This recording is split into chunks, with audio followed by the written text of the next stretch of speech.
Are you a billionaire? No, Can you share your net worth? no, it's on my website. It's on the YouTubes. So if it's on there, why can't you say Well, it now? why don't you do more homework and look it up? Because I like to come with a fresh Well, fine. You mind. can't. You're not going to get an answer to that question. Okay.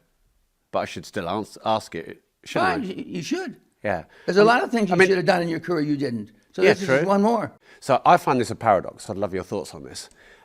Because statistically, we know that most people won't be successful, but you make a living out of helping people become successful. So you're looking at someone going, statistically, you're probably going to fail. I tell everybody they're going to fail. When they come to the seminar, you're all going to fail. Why do you tell them that? Because it's the truth. So why do you take their money? Because if you want it more than you want air in your lungs, you can succeed geometrically. Because that's the real answer.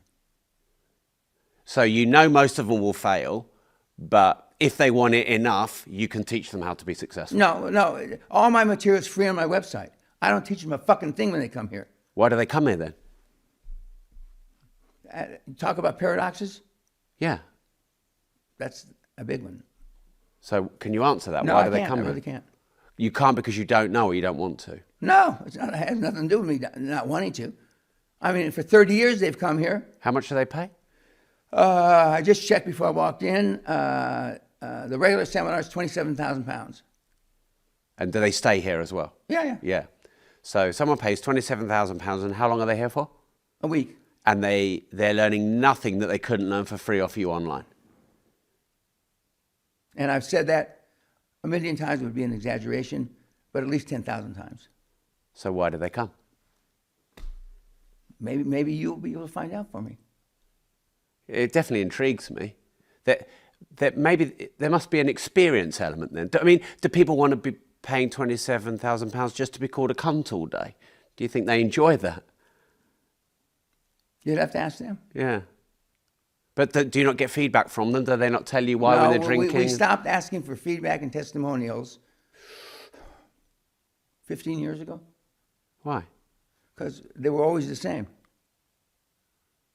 It's like on my website. I've never looked at it myself, but my staff tells me. On Facebook, we get the same recurring 10 or 12 questions, not dissimilar to the question you're just asking me. Why did they come? To get beat, degraded? And I didn't have an answer 15 years ago, and I don't have an answer today. Is there a reason you talk to them like that? Because it works. But I can give you history. When I started my first seminar in May 1993, and I gave it at the Sheraton Hotel in downtown Los Angeles, I probably only used foul words 5 or 6 times in 12 hours. Okay, and we've experimented with 5 or 6, maybe even 10 formats for the seminar. And there's 3 or 4 things that after about 10 or 12 years that we figured out. Number one, when the kids are here and then they leave and go out into the ugly, vicious world, the kids are significantly more successful if they've experienced the castle. Now, is it the castle and me or just me? Okay, we've never been able to ascertain that 100%, but the kids say it's it's the nuances of what you say. Nuances can only mean there's only one thing that's not on the website, although we publish almost the entire seminar on YouTube. Every week we have a seminar, and the only thing is perhaps some of the stories or tidbits. That's the only thing that's not on the website. Okay, and we have people.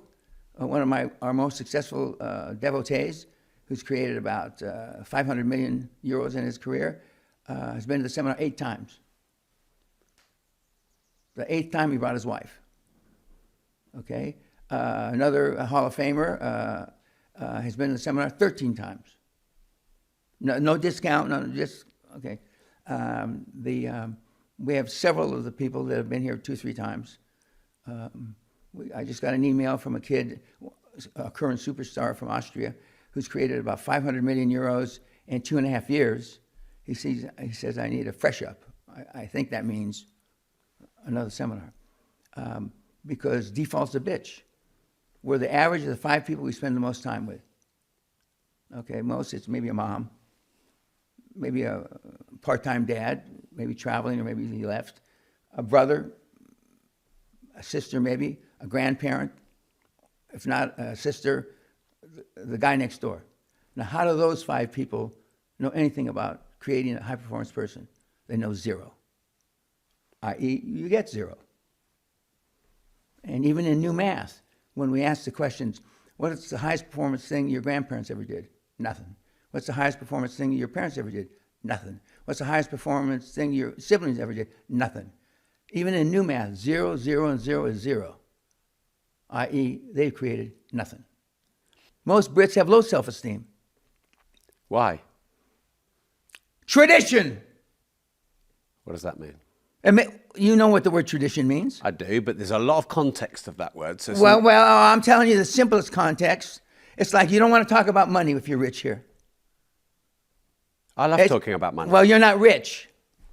Well, it depends on who you compare me to. Well, unless my information is 100% inaccurate, you wouldn't be considered wealthy in the group that comes here. Only one guy out of 25 is wealthy that comes here. Well, that's all depends on who you compare yourself to. You definitely don't know what I'm worth, because there is no way you can find out what I'm worth online, just like when I asked you. No, I didn't say online, did I? Well, how else would you find out what I'm worth? Because you definitely haven't phoned me up How and does asked me. MI6 find out? Or how does MI5 find out? Well, I don't even know that they would know what I'm worth. I mean, I'm 45. You're nearly 80. 45. Yeah, I'm 45. You're nearly 80. By 99.9 recurring percent of 45s, I'm more wealthy than 99.99%. I am pretty confident in that. So I would define myself as rich. Well, you have low standards then. Everything is relative. Or maybe I'm just starting out. I've only been doing this 18 years. You said your kids are young, so I'm young. So I've still got 40 my kids years. are younger than you. Only 42, just. 41, Yeah. and almost 38. Yeah. So You are young. Yeah. So I still have lots of But time. in the new internet woke world, you're old. Well, I don't really care what they think. Okay, well, I mean, you So if they can call me old, I think I have a lot of experience.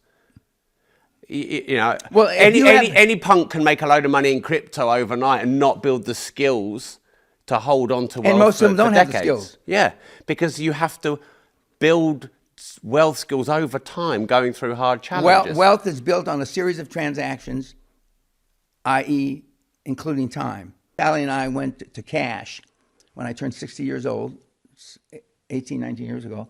We're 100% cash, except for this estate. This estate is in the trust, but it's the only thing that's not cash. Now, you're in cash now. I have been for 17 years.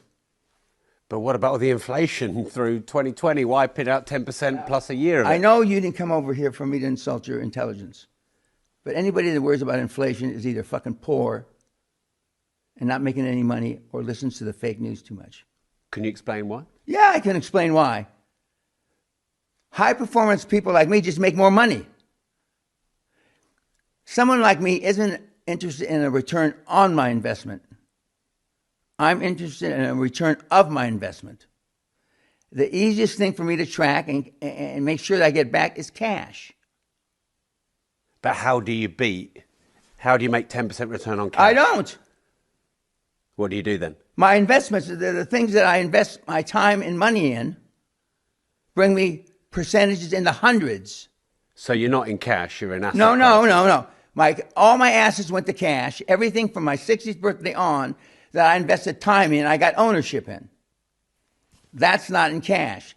Those are in ownership in 25 companies that I've helped found over the last 15, 20 years.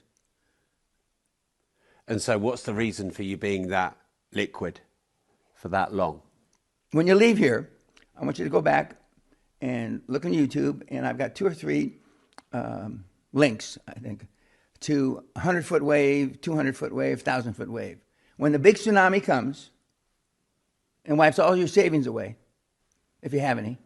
Well, no, because savings get wiped out by inflation. Why would I leave my money in the bank? Give it to the bank. The people that kept their money under their bed are going to be better off than you.